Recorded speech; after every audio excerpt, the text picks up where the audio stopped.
This masterclass, Harish will guide investors through the complexities of financial planning and wealth management, and he'll also highlight the significance of financial discipline, focusing on regular investment practices, emergency fund management, and long-term financial planning. So let's get ready to learn how to build sustainable financial future by staying financially fit, similar to our nation's resilience and adaptability to challenges. Harish, great to have you at Nivesh Mahakumbh. Delighted to be here and glad to partner with you as we take you through this journey of financial fitness and wealth creation. Indeed, a journey of financial fitness. Well, there's a lot of hard work to make sure that we achieve our goals. So let's begin our conversation by first understanding, Harish, that the key components of a resilient investment portfolio, which can withstand market fluctuations and economic downturns, there are a lot of moving parts at play. So give us the blueprint. Sure. In any household, you've got basically some income streams. It could be salaries, it could be business income. That is your flow. That essentially sits into the wealth basis what the savings that you do of that income stream, and that goes onto the balance sheet. Essentially, the business that we are in is into nurturing and bringing this balance sheet to grow, to financially secure ourselves, and to meet our various obligations and goals and aspirations that we are seeking out to. So if we go with that kind of a broad landscape, broadly savings in India, the balance sheet side or the wealth side, is broadly broken down into two broad aspects. You've got the physical savings, which in India is primarily real estate and gold. And then you've got financial savings, which is either bank deposits, it could be instruments which are equity linked. There are EPFO obligations and their wealth streams that can come through post office savings, etc. So that's really the broad sense of physical and financial savings. Now, when we look at in aggregate terms for India as a whole, by and large, our savings are very highly skewed towards physical savings. We are talking in excess of close to about 70% of financial saving of the total savings of aggregate India residing into physical savings, primarily real estate, which is a reasonably large amount. And then you also have gold, which is a disproportionately high incidence that we see in India compared to the rest of the world, right? So that is the ballpark of 70-30. Now, the role of each of these assets that we have on our wealth or on our balance sheet, there are multiple purposes. Some of them are meant for emergency purposes, what we want to have for immediate use or on a rainy day. Some are for near-term goals, say over the course of the next 2, 3, 4 years. And some of them, and many of them, are for our longer-term goals, be it that of children's education, be that of retirement solutions, etc.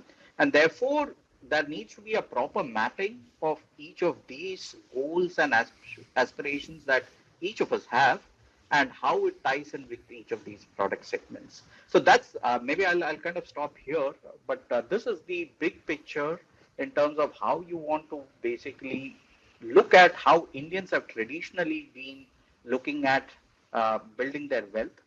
It is changing, and there has been a dramatic shift that we have seen in the last 15, 20 years. And we can discuss about that and how, therefore, it helps us navigate through the multiple business cycles that all of us encounter. Indeed, that's been a recap of how things have been so far when it comes to the investment landscape, the physical side of it and the financial side of it, as outlined by Harish. Now, the question is, where do we go from here? And Harish, when we look at any exercise, you keep adding more exercises so that you can build yourself up strong. You don't stick to traditional exercises. So in that context, I want to understand from you, how can investors balance traditional investments like equities and bonds with more modern assets such as, say, ETFs or REITs or sector specific funds? Give us the outline here. Sure. So broadly, there is a ratio called the wealth to income. For aggregate households put together. Now, for most advanced economies, that number on an aggregate or on an average basis, however you look at it, typically oscillates between 6 to 7 times, which is whatever is your income in that particular year, your wealth typically is between 6 to 7 times, right? Now, it has not always been at 6 to 7 times. It used to be, say, 50 years back, 60 years back, it used to be close to about 3 or 4 times. So there is a journey of moving and building your fitness from 3 to 4 times globally to currently about 6 to 7 times. Now, if you look at how that has progressed, it is on two counts, right? One is to have dedicated saving vehicles that move more and more of your income into various products. So, which is in some sense as to what we want to focus on our income streams and how we are allocating the denominator part, if I may, right? The second and the more important thing is it's just not enough to have a very high savings rate and say that that is going to get me more fit. What is equally important is to move it into assets and move it into products where that velocity can move up quite meaningfully. So let's talk about numbers now here. Okay. Uh, Typically, uh, the the role of any asset in a wealth creation exercise is to beat inflation because inflation erodes the purchasing power over periods of time. And when we did this exercise, there was roughly about a same percentage of time over a rolling 5 year or a rolling 10 year that assets like equity, real estate, even gold for that matter, beat inflation. Okay, so it's not very different, between these different asset classes, and yet we have a disproportionate focus on physical assets or in terms of fixed deposits, wherein we believe that there is a greater comfort and a greater safety aspect that we get through. But if our primary goal is to beat inflation, then they are not doing as good a job compared to the asset classes that you named, be it ETFs, be it other financial assets, including mutual funds. It could be sectoral mutual funds. It could be asset classes like REITs and InvITs, which are just very nascent in India, but which are slowly emerging to be various asset classes. The third and possibly the most telling observation that I want to kind of stop here with is that if you look at our current total allocation to cash, okay, this is basically cash which is in all our wallets, in certain cases somebody's mattresses, etc. But let's not get there.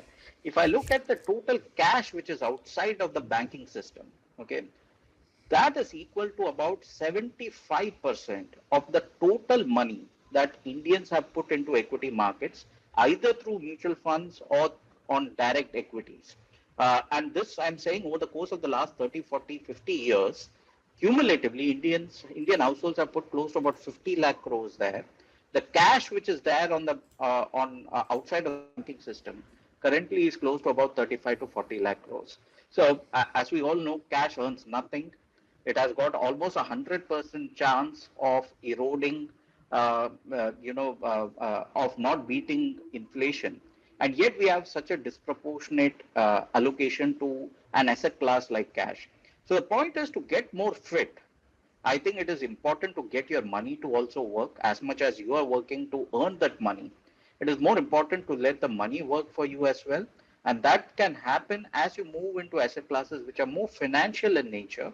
Of course, one has to be prudent, and we'll get to that when we discuss that in times as to how you want to allocate between these various asset classes. But the bigger picture is we need to see a greater shift moving from physical assets to financial assets.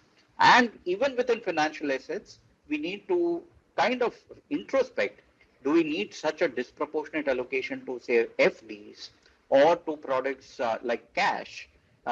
Or should we actually move into assets which can build wealth over a long period of time through other financial assets? So these are the two big questions that will help us improve our financial.